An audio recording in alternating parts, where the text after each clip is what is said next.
happened with Frank Martin? That nigga's a straight bitch. I never seen nobody more bitch made than Frank Martin. Frank Martin is the most bitchest nigga in the world.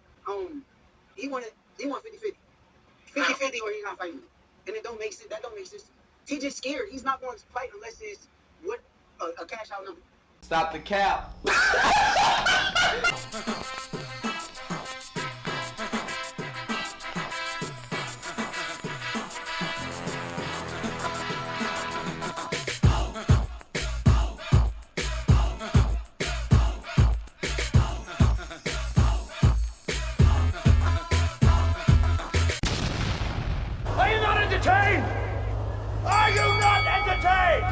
Peace saved by Sweet Science Boxing Academy. We're back with another video. Alright, man. So it looked like Frank Martin, he exposing Shakur Stevenson. So according to Frank Martin, he didn't ask for 50-50. He understood that he wasn't the A side. He just wanted more than the M. Like I was saying in my previous videos, because he broke it down just like I said.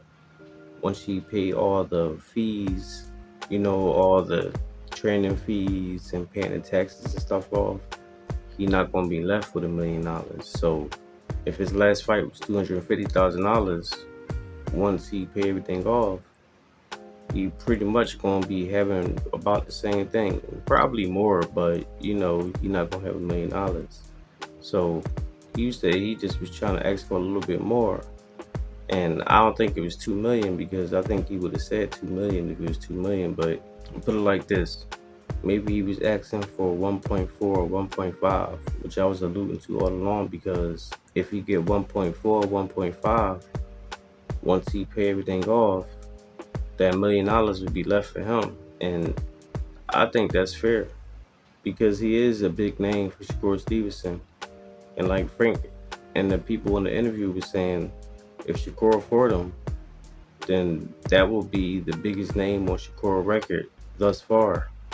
So just like how Shakur wasn't trying to take a shortcut with Devin Haney, same thing goes with Frank Martin. So I can dig it, you know what I'm saying? And it just made Shakur Stevenson look like a whole liar and then contradict himself, because he was doing the same thing with Devin Haney, which Frank Martin mentioned, and he said that he probably was lying about the $8 million that he said that Devin Haney was offering him. So I don't know, this stuff is getting real crazy, because now it seemed like all the stuff that Shakur Stevenson was doing turned out to be a lot of that stuff is lying. And he said that Shakur is on some whole shit, just going on rants talking about him and everything. And you know, I found more respect with Frank Martin with this interview, because like he said, you know, we brothers. We two black men, and we ain't gotta be going on rants and all that stuff and trash talking each other, bad mouthing each other like that, because that's what the media want. And when he said that, I looked at him in a whole different light. I mean, I already knew that he was a calm, cool, collective guy, but when he said something like that, like, that's me right there. That's my whole personality.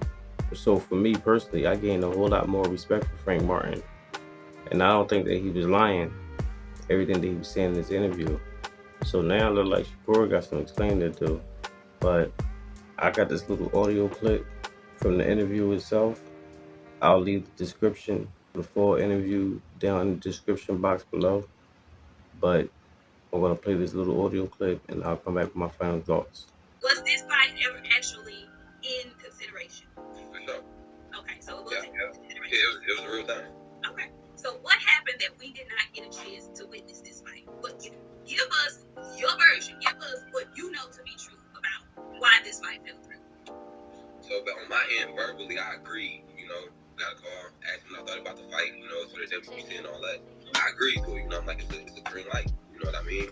So after that, you know, me agreeing to it, I ain't never know what the money was. I ain't know none of that.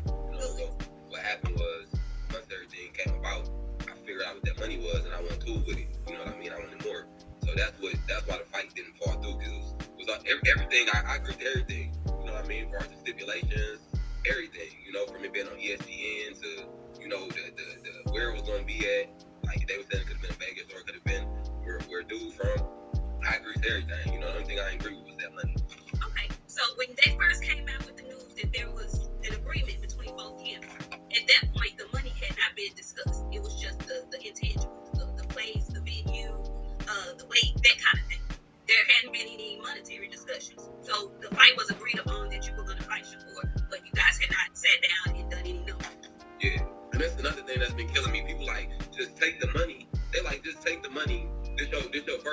paid $1 million and this and that.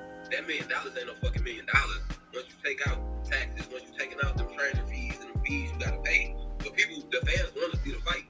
You know what I mean? They want to see the fight. But them, they ain't understanding that a fight this big, a motherfucker gotta get paid. Can't one side just eat. You know, I don't give a fuck what a nigga accomplished. Ain't one side just about to eat way more than the other. And I done put in work too.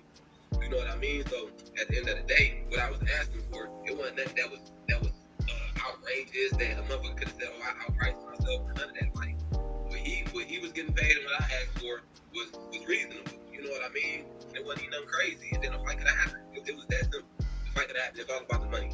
So him going around telling people that you were asking for 50-50 is a lie. Man, that's cat. If he was getting paid, what he say he was getting paid, you know, Devin Haney offered him, from my understanding, they offered him like $8 million, right, to fight for Undisputed. And then you got me, then you got our fight. We fighting for a vacant title. You know, it's WBC. It's big, you know what I mean, but a vacant title. And then everything in his favor. You know what I mean? All I asked for was an extra little, you know, and they couldn't give me that, you know. But if he what he told me he was getting paid, if he was getting paid that, he capping about a whole lot. He capping about the money with Devin, what he said he was getting paid, and all that. You know what I mean? That's cap. If he was only getting $3 million, you know, and I was getting him, that's what he said he was getting. You know what I mean? That's cap. You feel me? Because if Devin Haney offered you $8 million, you talk. Didn't he say he got paid? He got paid way more than that. Come on, we ain't gonna cap. I'm tired of niggas capping. For real. So y'all heard Frank Martin. He said that he agreed to everything. The only thing that he disagreed with was the money. And when they first negotiated, the money wasn't even discussed. So that's why he said, yeah, originally he was like, cool, he down to fight Shakur Stevenson and everything. But once the contract came and the money was seen, he looking at what Shakur got and what he was getting. And he like, look, you gotta at least give me something more than this. Like, come on, bro. Like, I'm about to be your biggest test thus far to date. And you ain't even do nothing at the lightweight division so far. Only person you fought was Yoshino. And he gave Shakur credit where credit was due. He said that he understood, you know, he was a champion at 126 and 130. So he was cool with taking the short end of the stick. But he just not going to play him like that. And that's the same thing Shakur was saying with Devin Haney. But on the flip side, what Devin Haney was, he was offering him a chance for Undisputed. And he was offering him $8 million, supposedly. So Frank Martin was like, if that was him, he would have jumped at that opportunity. So now, like Shakur Stevenson playing himself, because now he's missing all these good opportunities. Fights with Frank Martin, fights with Devin Haney. And he probably could have got a fight with Tank if he wasn't talking trash about him. But like Frank said, he said since this fight fell through, he hoping to get the fight in December.